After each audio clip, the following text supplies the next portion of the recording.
हे गो म्हणजे ज्ञान, कर्ण म्हणजे कान. ज्यांच्या लहान वयापासूनच कानावरती हे ज्ञान पडतं ते खरी गोकर्ण आहे.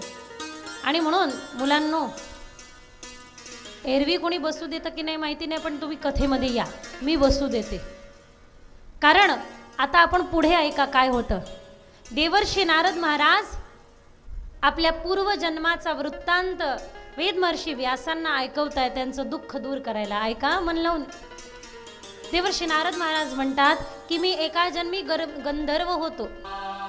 गंधर्व मी असताना मी देवतांच्या मुख्य सभेमध्ये लौकिक गीत गायली, म्हणून मला दासीपुत्र होण्याचा शाप लागला. महाराज जरा लक्षपूर्वक ऐका. गायन सम्राट आहे आमचे भाऊ बसलेले या ठिकाणी. त्यांनी स्वतःचा परिचय देताना सांगितलं की मी छोटा मोठा गायक आहे, पण त्यांच्याविषयी सम्मान आहे लोकांना त्यांच्या परिसरामध्ये. उत्तम गायन आहे. लौकिक सभेमध्ये लौकिक गीताचं गान करणं हे ठीक आहे, चला ते सभाच तशी आहे, पण व्यासपीठावरून लौकिक गीत गाऊ नये हा नियम आहे. म्हणून मी निवेदन करते, प्रार्थना पण करते आणि थोडं अधिकारी असल्या म्हणून आज्ञा पण करते की हात जोडून निवेदन आहे, हे आजकालच्या कथा कीर्तनांमध्ये व्यासपीठावरून जे लौकिक गीत गायला चालली आहे ते बंद करा.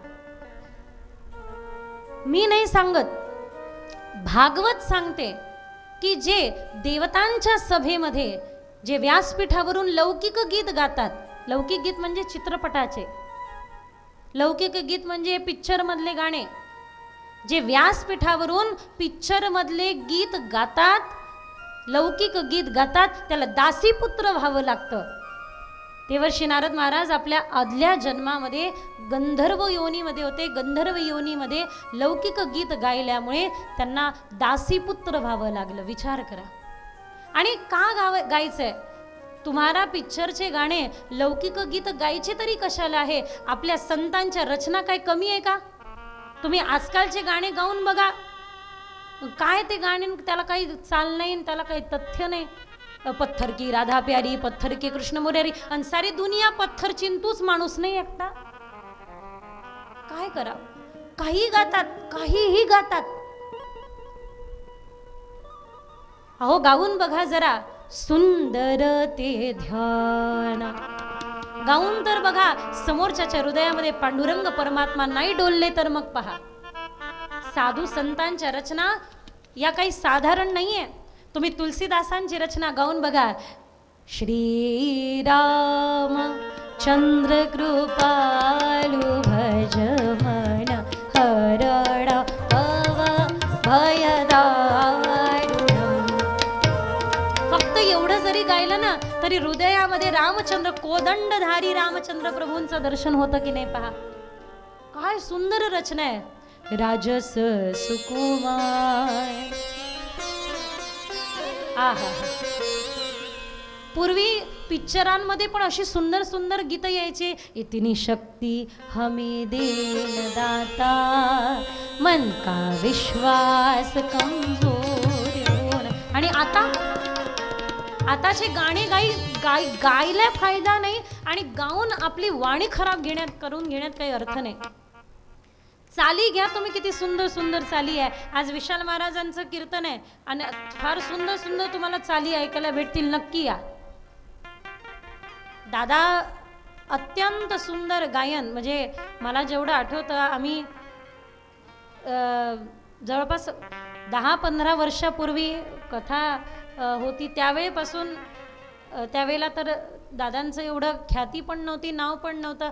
बऱ्याचदा कथांमधून कीर्तनं आपण आयोजन केली. आणि आनंदाची गोष्ट ही की माऊलींच्या चरणाशी सेवा होत असताना आत्ता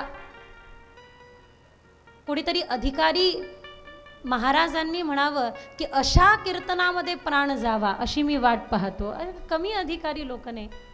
मुक्ताईंची, आई मुक्ताबाईंची कृपा आहे. सगळीच कीर्तनं एवढी सुंदर घेतलेली आहे तुम्ही. एकदा जोरदार टाळ्या वाजवा. म्हणजे काहीतरी करायचं म्हणून करायचं नाही. खरोखर जिथे कुठे बापू आहेत म्हणजे बापू बसलेले असतील त्या ठिकाणाहून ते आशीर्वाद देत असेल की माझी जी इच्छा होती ती पूर्ण केली, माझ्या नावाने लोकांच्या मुखामध्ये नाम गेलं, अजून काय पाहिजे. प्रसाद गोड नाम, गोड तुझे रूप, गोड तुझे नाम. प्रसादाची व्यवस्था अगदी व्यवस्थित, आणि सोबत सोबत म्हणजे नामयज्ञ पण आहे, ज्ञानयज्ञ पण आहे, आणि भोजन नाही यह यज्ञ है. मला माहिती आहे काही लोक नाम यज्ञाला येऊ न येऊ, ज्ञान यज्ञाला येऊ न येऊ, पण शेवटच्या दिवशी यज्ञाला आल्याशिवाय राहत नाही. उदर भरण नोहे जाणी जे यज्ञ कर्म, येतातच, काही हरकत नाही, या, स्वागत आहे. नामयज्ञाला पण या, ज्ञान यज्ञाला पण या, सगळ्या यज्ञामध्ये आपली उपस्थिती द्या. किती लोकांनी जेवण केलं हे तुम्ही कसं ठरवता? किती लोक जेवले हे कसं ठरवता? महाप्रसादाच्या दिवशी एवढेच लोकांचं असेल महाप्रसाद. किती लोकांचं नियोजन आहे तुमचं? 5,000. बापरे, 5,000पैकी 10% इकडे बसले की नाही शंकाच आहे. आणि नियोजन 5,000 लोकांचं आहे, आणि माहिती आहे सगळे येणार, बरोबर. किती लोकांनी भोजन केलं हे ओळखायचं कसं? तर जेवढ्या पत्रवळ्या लागल्या तेवढ्या लोकांनी भोजन केलं. मग भागवत घेतलं, भोजन प्रसाद घेतला हे पत्रावळ्यावरून ठरवायचं, आणि भागवत रूपी प्रसाद घेतला हे कसं ठरवायचं? तर जीवन तेच आहे, पण जीवनामध्ये समजा प्रसन्नता आली आणि मुखामध्ये जर का हरिनाम आलं तर समजायचं भागवत रूपी प्रसाद तुम्ही घेतला, तुम्हाला मिळाला. एवढं मात्र नक्की. लक्ष आहे ना? ऐकताय ना? जागे आहात ना? खेळू द्या, खेळू द्या. तुमचं लक्ष माझ्याकडे ठेवा. लेकरू येते खेळणार नाही तर काय मग आम्ही खेळायचं? हो ना, तुम्हीच. गोपाल कृष्ण भगवान. नामाचं सुख शाश्वत आहे. आपण श्रवण करत होतो की लौकिक गीत गाऊ नये म्हणून मला दासीपुत्र व्हावं लागलं, हे देवर्षी नारद महाराज सांगतात. लहानपणीच वडील वारले, आई लोकांकडे दासी होती. संत आले त्या ऋषीमुनियांकडे, त्या संतांची सेवा देवर्षी नारदांनी म्हणजे लहान असताना आपल्या मागच्या जन्मामध्ये सुरू केली. त्या संतांचं उष्ट खायचं, शीतप्रसादी ग्रहण करायचं, संतांच्या मागे पुढे राहायचं, संतांबरोबर डोलायचं. ज्या घरी संत महाराज येतात ना त्या घरातल्या सगळ्या लोकांचं परमभाग्य असतं. गाडीवाले आम्हाला तुमचे ड्रायव्हर तुमची गाडी नेऊ नये माणसाने, कारण काल आम्ही परळीच्या बाजारातून गाडी घेऊन फिरत होतो. प्रत्येकाला वाटत होतं नाना आले, सगळी गर्दी गाडी भोवती, आणि आम्हाला निघायचा पता नाही. आणि कोणाचं काही काम, कोणाचं काही काम, तर सगळे येऊन तिथे पोहोचायचे. सगळ्यांना याचा अर्थ एक वेळ होता नाना, ज्याच्याकडे जेवढा पैसा तो श्रीमंत, नंतरची वेळ आली ज्याच्याकडे जेवढी जमीन तो श्रीमंत, नंतरची वेळ आली ज्याच्याकडे जास्त सोनं तो श्रीमंत, पण आताची वेळ आली आहे ज्याच्याकडे जास्त माणसं तो श्रीमंत. आणि तुम्ही माणसं कमवले. तुमची गाडी घेऊन फिरलो तरी माणसं अवतीभोवती गोळा होतात. नाही, खरं ही गोष्ट फार महत्त्वपूर्ण आहे. माणसं जोडणं.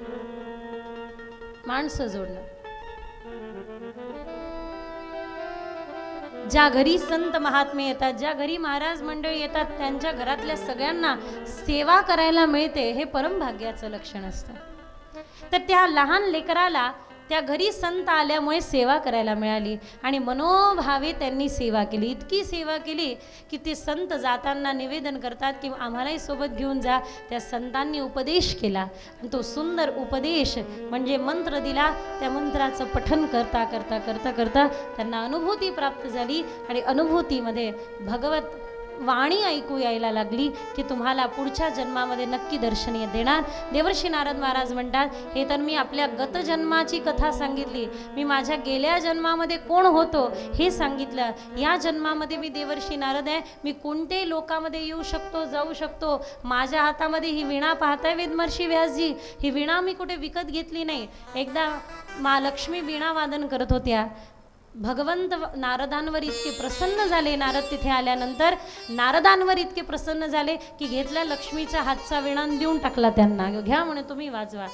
देवांना लक्ष्मी मातेने प्रश्न केला की देवा, नाही दान करणं चांगलं आहे, पण हा कुठला न्याय? दुसऱ्याचं घ्यायचं आणि तिसऱ्याला द्यायचं, याचं घ्यायचं आणि त्याला द्यायचं, हा कुठला न्याय? त्यावेळेला उत्तर दिलं भगवंताने, देवी लक्ष्मी, बरं झालं तुमच्या हातचा विणाच मागितला, चुकून जर का तुम्हाला मागितलं असतं तर तुम्हाला देऊन टाकलं असतं. आज मी एवढा उदार होतो देवर्षी नारदांवर. देवर्षी नारदांनी विणा घेतला आणि तो विणा वाजवला. बघा, जीवनाचा विणा कळला पाहिजे. काही लोकांनी आपल्या विण्याचे, जीवन एक विणा आहे, आपण स्वतः एक विणा आहे. काही लोकांनी विण्याची तार इतके ढिले सोडून दिलेले आहे, आणि जाऊ दे ना, करू पाहू, आळस, इतका आळस भरलेला आहे की नाकावरची माशी दुसऱ्याने कोणीतरी उठवायची.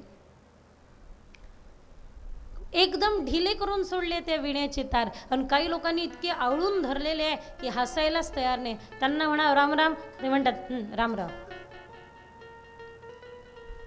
त्यांना म्हणा बरं आहे का सगळं? बरं आहे सगळं. प्रसन्न व्हायला तयार नाही. काही लोकांनी विण्याचे तार एकदम टाईट आवळून घेतले आणि काही लोकांनी एकदम ढिले सोडले. त्या विण्याच्या तारेला जरा व्यवस्थित ट्यून करून घ्या, ट्यूनिंग करून घ्या, व्यवस्थित लावून घ्या, मग बघा त्यातून कसा सुंदर नाद छेडल्या जात होते. जीवन असं सुंदर असलं पाहिजे, ना आळस आणि ना खूप जास्त पुरुषार्थ. जीवनाला असं तयार करा की ज्या जीवनामध्ये कधीतरी कोणाच्या कामी यावं. किसी के काम जो आए उसे इंसान कहते हैं. मनुष्य काय, यू भरने को तो दुनिया में पशु भी पेट भरते हैं, जो नर परमार्थ को जाने उसे इंसान कहते. एका घरामध्ये वीणा होता. त्या घरातल्यांना तो वीणा वाजवता येत नव्हता. दादा, आजोबा, मामा, कोणाचा तरी असेल तो वीणा पडलेला होता. रात्री त्यावरून उड्या मारायचे उंदरं आणि तो टुनटुन टुनटुन वाजायचा. घरचे झाले परेशान. म्हणे काय हो, या वीण्यावरून रात्री उड्या मारतात उंदरं आणि वाजत राहतो हा टिंग टिंग, हा बाहेर ठेवून या म्हणे. ज्याला वाजवायचा तो वाजेन, ज्याला घेऊन जायचा तो घेऊन जाईन. याने घेतला विणा धरला आणि ठेवला बाहेर. जा म्हणे, घेऊन जा कोणाला घेऊन जायचा ते. एका अत्यंत निष्ठावंत वारकऱ्याने तो विणा पाहिला. तो विणा उचलला, खांद्यावर अडकवला, मस्त वाजवला. घरचा धावतच आला. म्हणे मला माहितीच नव्हतं म्हणे एवढा चांगला हा विणा वाजतो. मला तर वाटायचं म्हणे फक्त विणा उंदरांना उड्या मारायलाच असतो की काय. इतका सुंदर विणा वाजतो हा आमचा, आम्हाला देऊन द्या. त्यावेळेला ते वारकरी महाराज म्हणतात, हे बघा तुम्हाला देवा विणा वाजवता येते का? म्हणे विणा वाजवता येत नाही. म्हणे तुम्हाला विणा वाजवता येत नाही तर विणा तुमचा नाही. विणा तो उसी की है जो बजाना जानता है. विणा तो उसी की है जो बजाना जानता है, और जीवन तो उसी का है जो जीना जानता है. विणा त्याचा आहे ज्याला वाजवता येतो, आणि जीवन त्याचं आहे त्याला जगता येतं. जगता आलं पाहिजे. सुंदर जगा, मस्त जगा. जगण्याला जगणं मिळालं पाहिजे. म्हणजे जीवन तुम्हाला मिळावं असं वाटलं नाही पाहिजे. जीवन तुम्हाला मिळालं असं नाही दिसलं पाहिजे. तर जीवनाला तुम्ही प्राप्त झाले असं दिसलं पाहिजे. असं जगा, इतकं सुंदर जगा. कोणाच्या जीवनात संकट नाही हो, म्हणून संकटाने नेहमी तोंड पाडून राहता का? आणि कोणाच्या जीवनामध्ये त्रास नाही आहे? प्रत्येकाच्या जीवनात त्रास आहे, प्रत्येकाच्या जीवनात दुःख आहे. एकदा एका व्यक्तीला ॲक्सिडेंट झाल्यानंतर पायापासून तर हे डोकं आहे नाही, डोक्यापासून तर पायापर्यंत, डोक्यापासून पायापर्यंत बँडेज होतं. तो हसायचा. तरी पण कोणी भेटायला आलं की म्हणायचे का, अरे बाबा तुला एवढं लागलंय राजा, एवढं दुखतंय तरी तू हसतोय. म्हणे तेच तर मला या जगामध्ये एक उदाहरण प्रस्तुत करायचं आहे की सुखात तर हसणारे भरपूर होते, दुःखात पण हसणारं कोणीतरी होतं, हे जगाला सांगून जायचं आहे. म्हणून प्रसन्न राहा महाराज. याकरता प्रसन्न राहा की देवाने आपल्याला इतकं सुंदर जीवन दिलंय, म्हणून प्रसन्न राहा. काय म्हणता, बरोबर आहे की चुकीचं आहे? आनंद आहे ना? होय म्हणत नाही म्हणत नाही. असे गंभीर चेहरे करून माझ्याकडे पाहतात, मला काही कळत नाही मी काय करावं.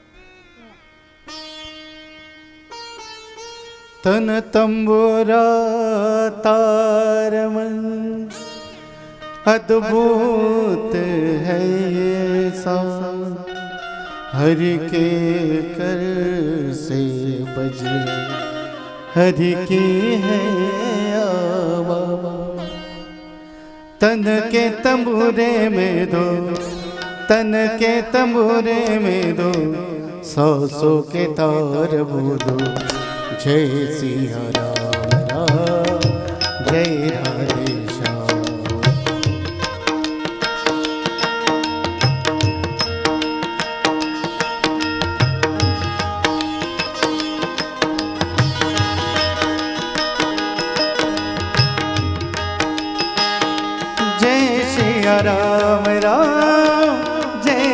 राधे श्याम श्याम, जय राधे श्याम श्याम, जय सिया राम।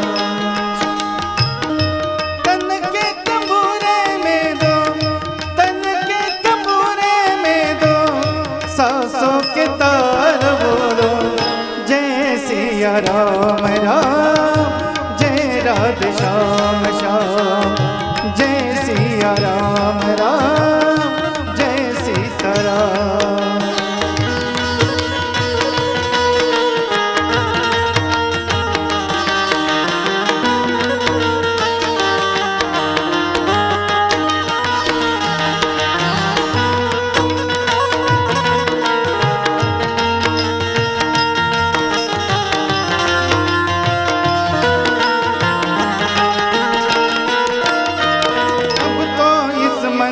मंदिर में प्रभु का हुआ बसेरा, प्रभु का हुआ बसेरा।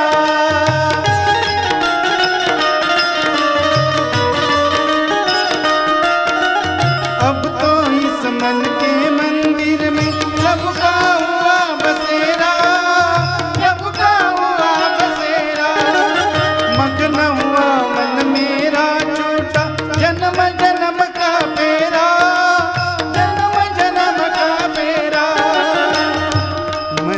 मुरलियों में, मन की मुरलियों में, सांसों की तार बोलो, जय सिया राम राम, जय राधे श्याम श्याम, जय सिया राम राम, जय राधे श्याम श्याम, जय सिया राम राम, जय राधे श्याम श्याम, जय सिया राम राम, जय राधे श्याम। बोलिए सियावर प्रभु रामचंद्र भगवान की, पवन सूत हनुमान जी महाराज की जय। देवर्षी नारद महाराज म्हणतात की जो दासी पुत्र होता तो ऋषी, तो ब्रह्मर्षी झाले, ब्रह्माजींचे मानसपुत्र झाले. याचं कारण काय तर एक मात्र कृपा आहे ती त्या हरिकथेची. हरी अनंत, हरिकथा अनंता. ह्या हरिकथेने अपग्रेड होतो व्यक्ती. आपलं जीवन अपग्रेड करण्यासाठी आहे. आपण पुढे पुढे चालत राहावं. तू चाल गड्या पुढे, तुला भीती कशाची, परवा बी कोणाची, नाही का. पुढे चालायचं असेल, स्वतःला अपग्रेड. बरेच सिस्टम असे बघा, बरेच असे सॉफ्टवेअर आले ज्याला अपग्रेड त्यांनी स्वतःला केलं नाही, त्यामुळे ते निघून गेले.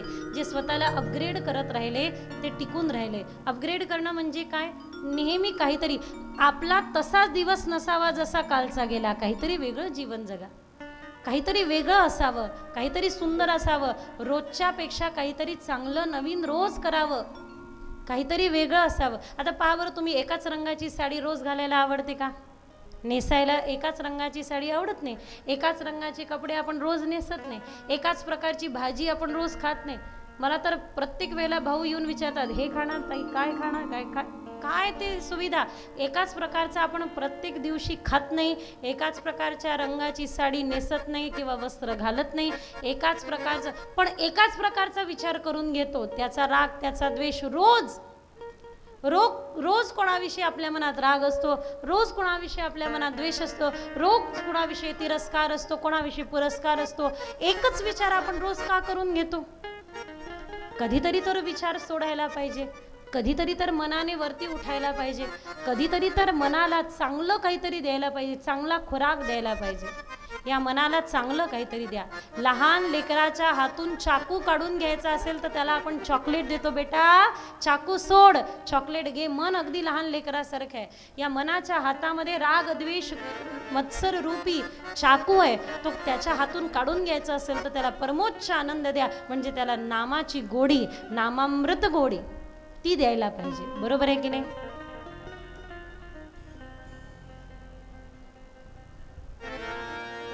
महिला मंडळ, एवढाच आवाज असतो का हा या पाण्यावर भांडतात त्यावेळेला? पाण्यासाठी भांडतात त्यावेळेला हा असाच असतो?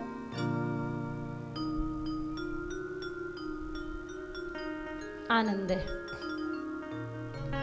देवर्षी नारद महाराज सांगतात की मी तुम्हाला चतुश्लोकी भागवत देतो, त्याचा तुम्ही विस्तार करा.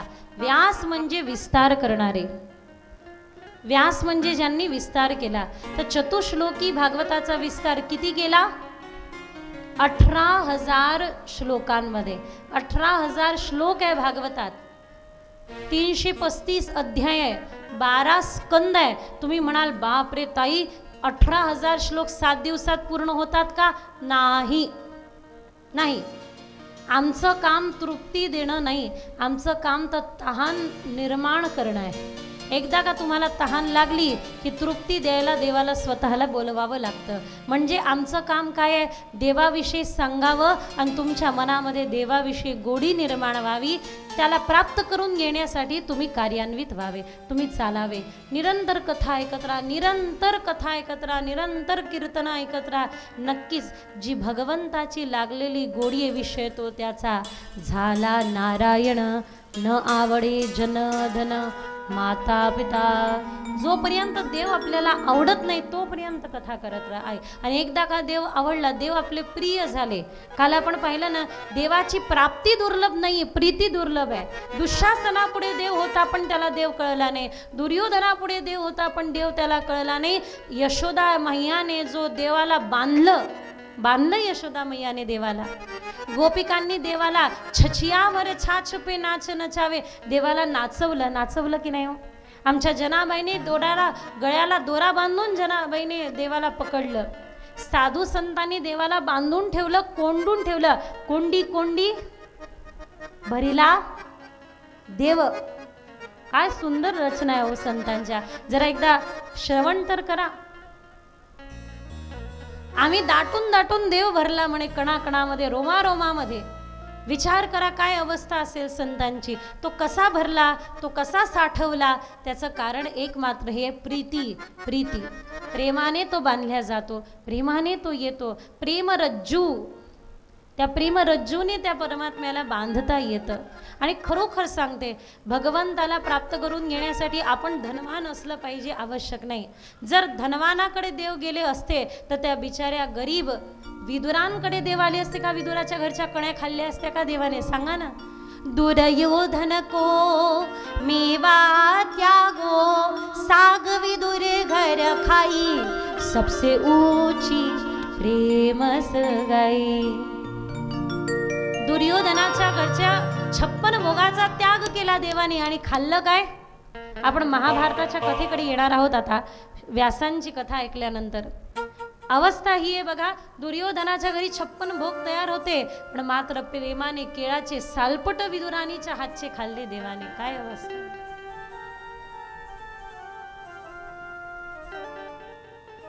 सखुबाईंचं चरित्र तुम्हाला माहिती असेल ना. सखुबाई, सासूने इतका त्रास दिला की ज्यावेळेला वारकरी कृष्णा नदीच्या तटावरती पाणी भरायला गेलेली ही सखू पाहते की वारकरी वारीला जात आहे, ही सोबत निघाली. धरून आणून बांधलं. देव सखूच्या वेशात आला आणि म्हणतो तू जा, मी इथे थांबतो. कळू दिलं नाही की मी तुझी सखी आहे असं सांगितलं. निघून गेले. सखू आपली सखी तिथे बांधून ठेवली. सखूने तिथे प्राणत्याग केला. आई रुक्मिणी माता म्हणतात की हिने तर प्राण ठेवला पण देव तिथे सखू बनून सखूच्या घरी सेवा करताय. काय करावं? जा, जिच्या हाडातून विठ्ठल नामाचा आवाज येत असेल ते सगळ्या अस्थी गोळा करा. अस्थी गोळा केल्या गेल्या आणि जिवंत केल्या गेल्या. सखूला पाठवलं. इकडे सखू आली आणि तिकडे सखू बनून जी सखी तिथे घरी होती ती वापस निघाली.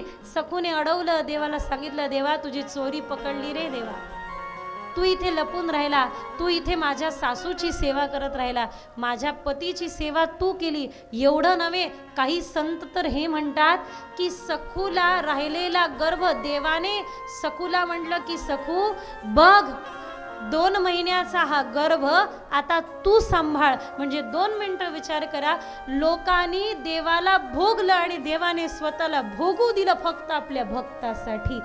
हे देखील केलं. काय अजून काय करावं देवानी आपल्यासाठी? अजून त्याने आपण त्याच्यावर प्रेम करावं यासाठी अजून त्यांनी काय करावं हे सांगा. असा तो परम वैभव संपन्न असताना देखील, ज्याच्या सत्तेने जगत चालत असताना देखील तो आपल्या छोट्या छोट्या पावलाने यशोदा मैयाच्या घरी चालणं शिकतो. ज्याच्यामुळे सगळ्यांना खायला भेटतं, ज्याच्यामुळे वृक्षांमध्ये पल्लव फुटतात, ज्याच्यामुळे ह्या सगळ्या सुंदर सुंदर अन्नधान्याची उत्पत्ती आहे, ते परब्रह्म परमात्मा फळासाठी कुंजरीच्या मागे धावत जातात. फळ देणं ग मला, फळ देणं. काय असेल त्या परमात्म्याचं ऐश्वर्य कसं आहे आणि त्या परमात्म्याचं औदार्य बघा कसं आहे, त्या परमात्म्याची उदारता बघा कशी आहे या जगामध्ये. म्हणून साधू संतांनी सांगितलं की एक मात्र प्रेम राम ही केवल प्रेम प्रियारा. प्रेमास पात्र जर का कोणी असेल, प्रेमास्पद कोणी जर का असेल तर ते फक्त देव आहे. या जगाला तुमच्या प्रेमाची किंमत नाही, एक मात्र परमेश्वर आहे. ज्या तुम्ही एवढंसं द्याव. म्हणून मी मगाशी म्हणलं ना, लोकांना तुमच्याकडून काय पाहिजे आणि देवाला तुमच्याकडून काय पाहिजे. लोकांना म्हणा बरं तुम्ही, मी शरीराने तुमच्यासाठी काम करणार नाही, तुमची धुणी धुणार नाही, तुमच्या घरचे भांडे घासणार नाही, तुमच्याकरता स्वयंपाक करणार नाही, फक्त माझ्या मनाने मी तुमचा विचार करत राहील. बस माझं मन तुमचं. घरचे म्हणतील तुझ्या मनाचा काय करू, मुरब्बा, हो तिकडे कामाला लाग. संसाराला मन पाहिजे नाही आणि देवाला तुमचं तन पाहिजे नाही. तुम्ही कुठेही ठेवा तनाला, तन कहीं भी रहे, मन प्रभू के चरणों से लगा रहे. तन कुठे असू द्या, मन देवाच्या चरणाशी लागलेलं राहू द्या. देवाला तुमचं तन पाहिजे नाही आणि संसाराला तुमचं मन पाहिजे नाही. खरं आहे की खोटं? झाला ना मग निर्णय लागला. मग संघर्ष कशाचं, मग युद्ध कशाचं? देवाला तन पाहिजे नाही आणि संसाराला मन पाहिजे नाही. मन देवाला देऊन द्या. बदला घ्या मनाबरोबर. देवदेव करायला बसलं की मनामध्ये कामं आठवतात. एकाची बायको खूपच कंजूस होती. त्या नवऱ्याला देवदेवच करू द्यायची नाही, संतांकडे जाऊ द्यायची नाही, महाराजांकडे जाऊ द्यायची नाही. आता हा डोळे बंद केला आणि मंदिरापुढे बसला. तेवढ्यात एक संत आले. संतांनी विचारलं, का हो कुठे तुमचे पती? म्हणे ते बाजारात गेले चपला खरेदी करायला. हा म्हणे ते म्हणे हा घरातून सांगतोय. आता देवाच्या मंदिरात आहे, बोलू शकत नाही, म्हणून हा म्हणतो महाराज मी आतच आहे. आणि ही सांगते चपला खरेदी करायला गेले. महाराज म्हणे काय ताई खोटं बोलता हो, घरातच तर आहे तुमचे पतिदेव. म्हणे मग बोलवा त्यांना. आले पतिदेव आणि म्हणे काय ग खोटं बोलते, कशावरून मी चपला खरेदी करत होतो? म्हणे खरं खरं तुम्ही सांगा. देवापुढे बसले होतात पण चपला मनापासून मन तर तिकडे होतं कोणती चप्पल घेऊ, आणि आज चप्पल खराब झाली आहे खरेदी करू. म्हणे तुला कसं कळलं? म्हणे रात्री ते झोपेत बडबडत होते म्हणून मला कळलं. म्हणे सांगण्याचं तात्पर्य हे की आपलं मन कुठे आहे. मारे मंदिरामध्ये बसले असू द्या हो. काही लोक इतके हुशार, चप्पल बाहेर घासलेली तुटलेली चप्पल मंदिराच्या बाहेर काढतात, मंदिरामध्ये जातात, एक लक्ष देवाकडे एक नजर तिकडे चपलीकडे. मग श्लोक म्हणताना श्लोक कसा म्हणतात? देवाकडे पाहत अर्धा श्लोक आणि चपलीकडे पाहत अर्धा श्लोक. त्वमेव माता पिता त्वमेव, त्वमेव बंधू सखा त्वमेव. दुसरी चप्पल पण पहा, दोन्ही असल्या पाहिजे. त्वमेव माता पिता त्वमेव, त्वमेव बंधू सखा त्वमेव, त्वमेव विद्या द्रविण, त्वमेव सर्व मम देव देव. बाहेर येऊन पाहत होतं ती चप्पलही चोरीला गेलेली असते, घासलेली. देवही नाराज आणि चप्पलही गेली. भेटलं काय? भक्ती करी पडते मन बाहेरी, ही भक्ती करी पडते मन बाहेरी. देहा पुढे लक्ष जोड्याकडे, देहा पुढे लक्ष जोड्याकडे. चोऱ्या करी पडते मन बाहेरी, ही भक्ती करी पडते मन बाहेरी. देहा पुढे लक्ष जोड्याकडे, देहा पुढे लक्ष जोड्याकडे. चोऱ्या करी पडते मन बाहेरी, भक्ती करी पडते मन बाहेरी, भक्ती करी पडते मन बाहेरी. देह देवापुढे आणि लक्ष जोड्याकडे. देह देवापुढे असलं तरी लक्ष मन कुठे. आणि म्हणून वेद महर्षी व्यासजी महाराज फार चतुराईने भागवताची रचना करतात. भागवताची रचना पूर्ण झाली. एक चतुश्लोकी जे भागवत दिलं त्याचे 18,000 श्लोक लिहिले. व्यास म्हणजे जे विस्तार करणारे, व्यासांनी विस्तार केला. आता विस्तार झाला, मग आता गडबड कशाची, मग आता चिंता कशाची, आता याचा प्रचार कोण करेल. व्यासांनी आपल्या शिष्यांना शिकवलं, मुलांनो तुम्ही ज्या वेळेला गाई चरायला जाल त्यावेळेला श्लोकच म्हणायचे, दुसरं काही म्हणायचं नाही. इकडचं तिकडची बडबड करायची नाही, श्लोक गा. आणि ज्या अर्धा श्लोक गायचा, आणि ज्या व्यक्तीने म्हटलं श्लोक पूर्ण करा त्याला माझ्याजवळ घेऊन या. एक दिवस श्लोक गात होते हे वेद महर्षी व्यासांचे सगळे शिष्य. बरहापीड नटवर वपू कर्णयूर कर्णिकार बिभ्रद्वास कनक कपिशं वैजयंतीं क्षमाला. एवढं म्हणायचे आणि थांबायचे. शुकदेवांनी गुफेमध्ये ते मंत्र ऐकले आणि श्लोक ऐकून बाहेर आले आणि म्हणतात, ज्याचं वर्णन तुम्ही करताय बरहा पीडम नटवर वपू, नवऱ्याप्रमाणे नटलेले नटवर वपू, त्यांच्या अधरांवरती मुरली दिल्याशिवाय त्यांचा शृंगार पूर्ण होणार नाही.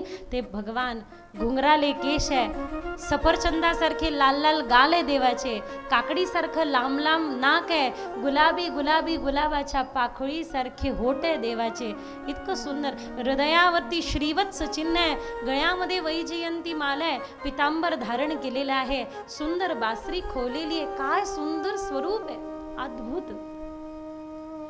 आणि ते सुंदर स्वरूपाचं वर्णन करतात. म्हणतात त्यांच्या अधरांवरती मुरली द्या ना, त्यावेळेला पूर्ण होईल ते वर्णन. म्हणून रंध्रन वेणू अधर सुदया पूरयन गोप वृंदे वृंदारण्यम स्वपद रमणम प्राविशद गीत कीर्ती. आणि त्याचं वर्णन असं केलं तर श्लोक पुढे गातात. स्वभाव कसा आहे त्याचा, नुसतं सुंदर दिसणं महत्वाचं नाही, स्वभाव पण पाहायला पाहिजे ना. कसा स्वभाव आहे देवाचा. अहो बकीयं स्तनकालकूटं जिगं सयापाय यद्यप्य साध्वी लेभे गतिं दातुर्चितां तदोन्यं किं वा दयालु शरणं व्रजेम. लेभे गतिं दातुर्चिता. शुकदेवजी महाराजांनी ऐकले आणि वेडेच झाले. शुकदेवजी महाराज व्यासांचे पुत्र आहे. एकदा भगवान शिव आणि माता पार्वती कथा ऐकत असताना माता पार्वतीला निद्रा लागली. कोण कथा ऐकत आहे तर शुक विगलित अंड, एका विगलित अंड्यामध्ये शुक बसून ते कथा ऐकत होते. शुक म्हणजे पोपट. आणि शिवजी त्यांच्या मागे मागे पळत आले. शुकदेवजी उडाले आणि शुकासारिखे वैराग्य ज्याचे ते शुकदेवजी महाराज व्यासांच्या म्हणजे व्यासांच्या पत्नीच्या गर्भामध्ये 12 वर्ष राहतात. 12 वर्ष व्यासपत्नीच्या गर्भामध्ये राहिल्यानंतर त्यांनी निवेदन केलं, व्यासपत्नीने निवेदन केलं की जो लेकरू माझ्या गर्भामध्ये मंत्र बोलतो तो जन्माला आल्यानंतर लोकांना तारून नेईल. कारण मन्नात त्रायते इति सहमंत्र, लोकांच्या मनाला तारून नेणारे ते शुकदेवजी जन्माला आले. पण आल्या आल्या घरातून पळत सुटले. बघा लहान लेकरू जन्माला येतं त्यावेळेला काय होतं, पण शुकदेव जन्माला आले, त्यांनी नाळ छेदन पण होऊ दिलं नाही. स्वतःच्याच हाताने स्वतःची नाळ छेद केली आणि स्वतःच्या पाठीवरती नाळ अडकवून वैराग्य सम्राट शुकदेवजी निघाले. मागे मागे व्यासजी, हे पुत्र पुत्र पुत्रेति तन्मयतया तर्वो विनेदुस तम सर्वभूत हृदय मुनिमानतोस्मिन. हे पुत्र थांब थांब. पण शुकदेव थांबले नाही, निघून गेले, का गुफेमध्ये लपून राहिले. आज बघा, लक्षपूर्वक ऐका बरं का, आज वडिलांचं प्रेम मुलाला बोलून घेऊन जात नाहीये, भागवताचे श्लोक मुलाला बोलून घेऊन जात आहे. धन्य ते पिता ज्या पित्याने प्रॉपर्टीमध्ये भागवत दिलं, आणि धन्य ते शुकदेवांसारखे पुत्र ज्यांनी प्रॉपर्टीमध्ये भागवतच घेतलं. ज्यांचं वय 40 पेक्षा कमी आहे त्यांनी कानं बंद करा, आणि ज्यांचं वय 40च्या वर आहे त्यांनी माझं ऐका. कानं बंद करा ज्यांचं वय 40 पेक्षा कमी आहे, आणि ज्यांचं वय 40च्या वर आहे त्यांनी माझं ऐका. जोपर्यंत जिवंत आहात तोपर्यंत आपल्या मुलांच्या नावाने घरातलं फुटलेलं भांडई करू नका. मुलं म्हणतील कथेला जाऊ नका, काही चांगलं शिकवत नाहीये, आणि द्यायचंच असेल काही काळजी करू नका, द्या. शेवटी तुमची संतानच तुमच्या प्रॉपर्टीची खरी अधिकारी आहे, पण तुमची प्रॉपर्टी तुमच्या मुलांना देण्या अगोदर 2 मिनिटं बसवा आणि 2 मिनिटं बसून सांगा की बाबा रे, मी वारीला जायचो, तुला वारीला जाता आलं नाही, काही हरकत नाही, कमीत कमी दारावरून कोणता वारकरी उपाशी जाऊ नये याची जबाबदारी तुझी, तर तू माझ्या प्रॉपर्टीचा अधिकारी. तुम्ही निर्माण करायला जे 26-27 वर्ष लागले ना, 26 मिनिटं पण लागणार नाही तुमच्या मुलाला ते नष्ट करण्यासाठी. बघा, तुमची संतान जे तुम्ही 26-27 वर्षात निर्माण केलं, 10 मिनिटात ते नष्ट करू शकते. 10 मिनिटात. एकाला मर्सिडीज, आम्ही कथेला गेलो होतो, मला एका खुल्या कारागृहातून पत्र आलं. त्या पत्रामध्ये त्यांनी लिहून पाठवलं की दीदी, एकदा आमच्या कारागृहाला तुम्ही भेट द्या. खुलं कारागृह म्हणजे जे खूप सज्जन आहे पण मात्र त्यांना सुटी कारागृह, तर तिथे त्यांना ठेवलं जातं. एकाने मला त्यांचा अनुभव सांगितला. मी त्यांना विचारलं, तुम्ही काय इथे? म्हणे ताई काही नाही, वडिलांनी मर्सिडीज घेऊन दिली आणि मी ती कार चालवत होतो. कार चालवता चालवता कोणीतरी मला ओव्हरटेक केलं. मला एवढा राग आला, मी त्याला उभं केलं आणि आमचे भांडणं झाली. माझा राग पहिलेपासून इतका होता की मी तिला दगड उचलला, त्याच्या डोक्यात टाकला, तो ऑन द स्पॉट गेला. तो गेला त्यावेळेपासून मी इथे, तो गेला त्यावेळेपासून मी इथे कारागृहात आहे. विचार करा, कार तर दिली पण संस्कार नाही दिले, त्याच्यामुळे परिणाम काय झाला. म्हणजे मर्सिडीज घ्यायला त्या बापाला किती कष्ट करावे लागले असेल, किती मेहनत करावी लागली असेल. 26-27 वर्षाची मेहनत 5 मिनिटामध्ये वाया. किती मिनिटामध्ये? म्हणून निवेदन आहे, तुम्हाला तुमची प्रॉपर्टी तुमच्या मुलांच्या हाती देण्या अगोदर त्यांना बसवा आणि थोडे संस्कार द्या. त्यांना सांगा, बाबा रे, चांगली कामं मी केली, तूही कर. मला आनंद होतो सांगताना की नानांचे चिरंजीव कंटिन्यू आमचे भाऊ दादा पळत राहतात. काय पाहिजे, काय नाही पाहिजे, सगळी व्यवस्था. नाना इकडे सगळी व्यवस्था परस्पर ते पाहते. ही खूप चांगली संतती, ही खूप मोठी संपत्ती आहे. चांगली संतती ही खूप मोठी संपत्ती आहे. हे लिहून ठेवा, पदराशी ठेवा हे वाक्य. म्हणून संस्कार द्या. एकदा एका म्हातार्याने मरणा अगोदर आपल्या मोठ्या मुलाला बोलवलं, बेटा मी काही कमवलं नाही, फक्त 3 गोष्टी कमवल्या. एक गाय, नारळाचं झाड आणि घोंगडं. घोंगडं माहिती आहे ना? घोंगडं तुमच्याकडे म्हणतात खांद्यावर. मी फक्त 3 गोष्टी कमवल्या, तुला देतो आणि मरतो. मोठ्या मुलाला दिल्या आणि सांगितलं, तू लहान भावाबरोबर नीट वाटणी करून घे. मोठ्यानी घेतल्या आणि ज्यावेळेला वडील मरण पावले त्यावेळेला वाटणी केली. कशी वाटणी केली? मोठी विचित्र वाटणी केली. नारळाच्या झाडाचा वरचा भाग माझा, खालचा भाग तुझा. गाईचा पुढचा भाग तुझा, मागचा भाग माझा. घोंगडं सकाळी तू पांघरत जा, रात्री मी पांघरत जाईन. पाहता पाहता मोठं विचित्र सुरू झालं.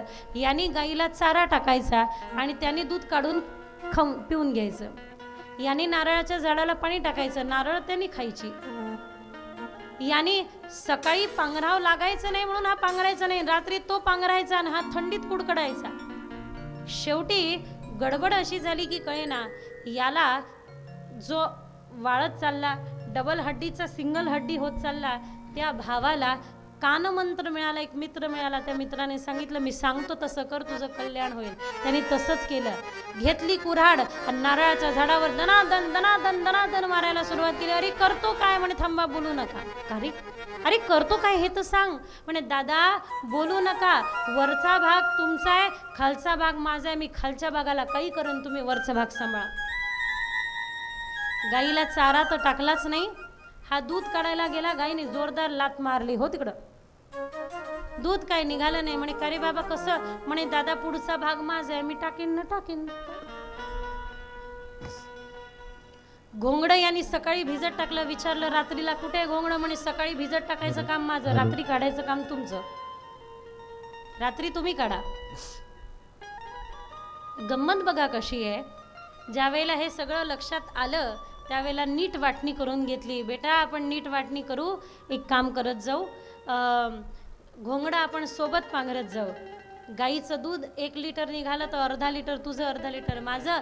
आणि नारळाचं झाडाला नारळ लागले, 2 लागले, 1 तुझं 1 माझं, आपण सोबत खाऊ. भाऊ म्हणे वा रे वा, पहिले तर खाऊ खाऊच होता, आता भाऊ भाऊ आलं. काही हरकत नाही, देर आहे दुरुस्त आहे. सांगण्याचं तात्पर्य हे की अशी प्रॉपर्टी, जी प्रॉपर्टी आपापसामध्ये भांडणं लावते, त्या प्रॉपर्टीला निर्माण करायला वेळ लागतो पण नष्ट करायला वेळ लागत नाही. भावाभावाने एकमेकांबरोबर चांगलं राहावं. खरं सांगू तर या व्यवहार जगामध्ये वस्तुतः आपल्या हाती आता काहीच नाही, एकच आहे. काय? प्रेम सुख घे, प्रेम सुख, प्रेमाविण नाही.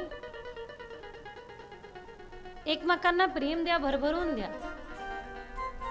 आपण ना याला खाली ओढ, त्याला खाली खेच, त्याला त्रास दे, याला त्रास दे, याचं काढून घे, असं करून जाऊन पोचतो. आणि इथे अशा ठिकाणी जाऊन पोचतो, मागे वळून पाहिलं तर आपल्यासाठी टाळी वाजवणारं कोणी राहिलेलं नसतं. म्हणून धन्य तो पिता ज्या पित्याने प्रॉपर्टीमध्ये भागवत दिलं, आणि धन्य ते पुत्र ज्यांनी प्रॉपर्टीमध्ये भागवतच घेतलं. शुकदेवजी महाराजांनी त्या भागवताचा प्रचार प्रसार केला. भागवत कोणाला दिलं त्याचं वर्णन येतं. भागवत दिलं त्याचं वर्णन महाभारतापासून सुरू होतं. महाभारताचं घनघोर युद्ध झालं, पण त्या घनघोर युद्धामध्ये विजयी जर का कोणी झाले तर ते पांडव झाले, आणि हारले तर कौरव हारले. त्याचं कारण, त्याचे 2 कारण. सगळ्यात पहिलं कारण हे की देव त्यांच्या पक्षात आहे आणि अर्जुनाच्या ध्वजावर हनुमानजी महाराज बसले. म्हणून दोन्ही हात वरती करत, टाळी वाजवत, मोठ्या प्रेमाने सगळ्यांनी गा, सगळ्यांनी जय जयकार करत. आजचा मंगळवार आहे, सगळ्यांनी सोबत म्हणा.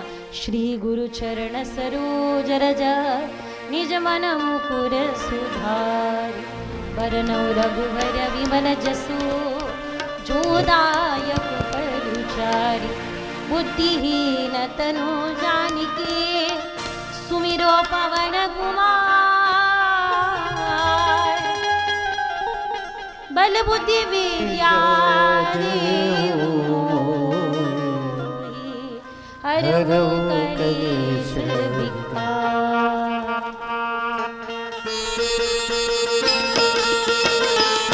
दोन्ही हातांनी वरती करत टाळी वाजवत जय हो.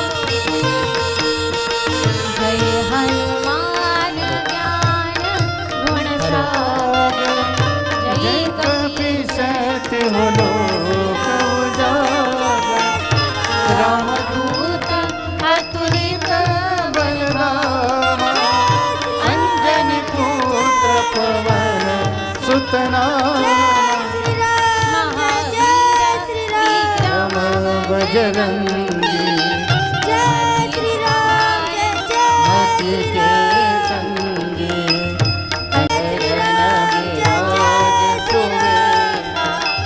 कानन कुंडल कुंचित,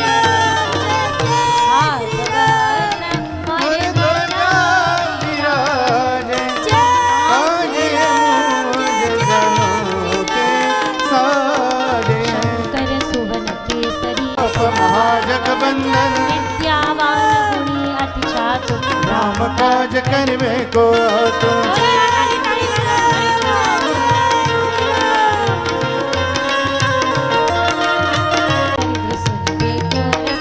राम लखन सीता मन बसिया, विकट रूप धरि लंक जरावा, रामचंद्र के काज सवारे, मम प्रिय भरतहि समभाई, अस कई श्रीपति कंठ लगावे, रद सारद सहिता ईसा, कभी को विद कही सके कहाँ के, राम मिलाए राजवद दीना, लंकेश्वर वै सब जग जाना, मधुर पल जल दिलाद गए अचरज नाय, दुर्गम काज जगत के देते, सुगम अनुग्रह तुम रहते थे, राम दुआरे तुम रखवारे, होत राजा बिन पैसारे, सब सुख लहे तुम्हारी शरणा, तुम रक्षक काहू को डरना, आपन तेज समारो आप, तीन लोक में चकित नहीं आवे, महावीर जब नाम सुनावे, नासे रोग हरे सब पीरा, जपत निरंतर आमचे हनुमानजी जे कावरल्या बावरल्यासारखे करताय ना, ते कशामुळे? तुम्ही राम गुण गात नाही म्हणून दोन्ही हात वरती करा, राम नाम गा. बघा हनुमानजी कसे प्रसन्न होतील. जय हो.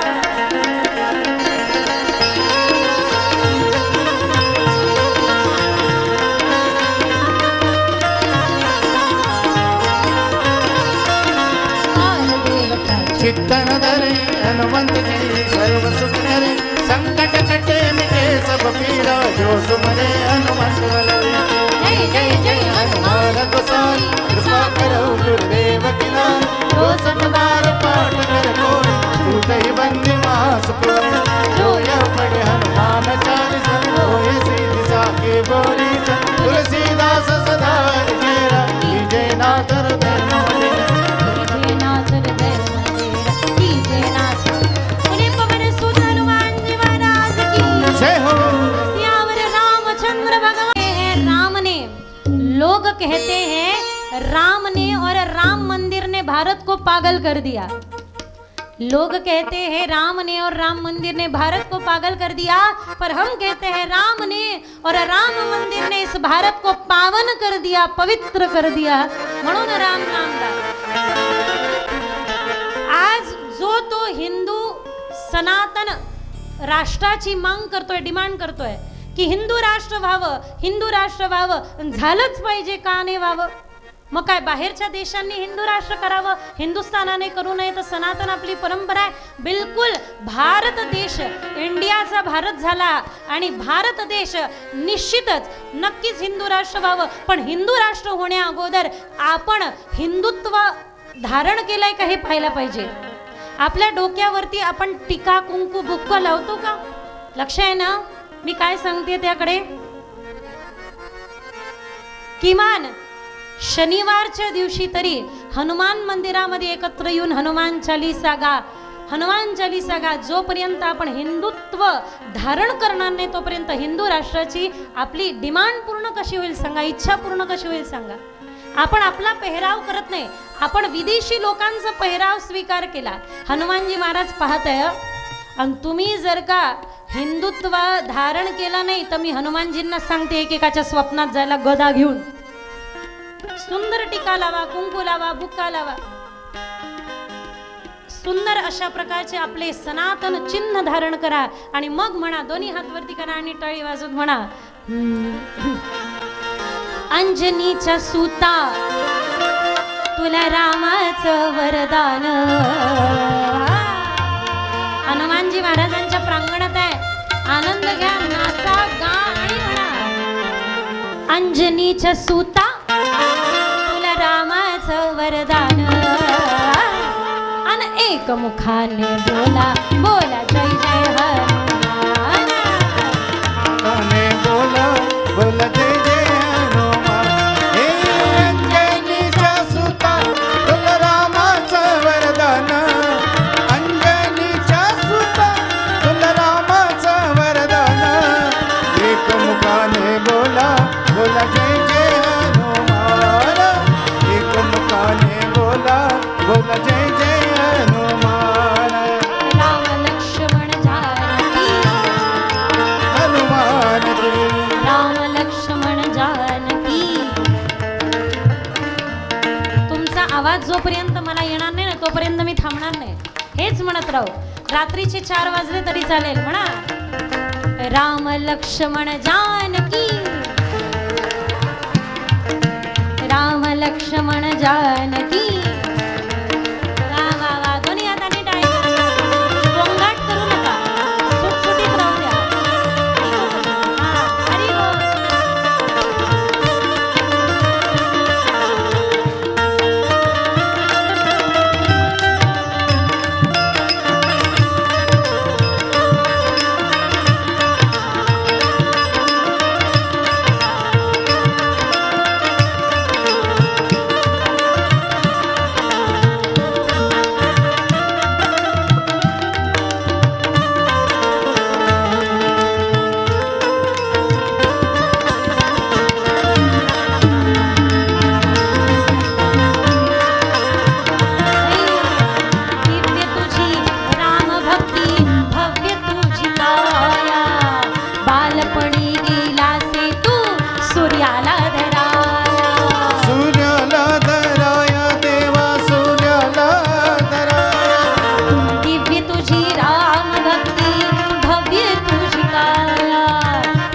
आपणी गेलासी तू सूर्याला धराया. सूर्याला धराया देवा सूर्याला धराया. हादरली ही धरती जय हो. थरथरले आसमान. हादरली ही धरती थरथरले आसमान. आणि एक मुखाने बोला बोला जय जय हनुमान. एक मुखाने बोला बोला जय जय हनुमान. हे अंजनीच्या सुता तुला रामाचं वरदान. अंजनीच्या सुता तुला रामाचं वरदान. एक मुखाने बोला बोला जय जय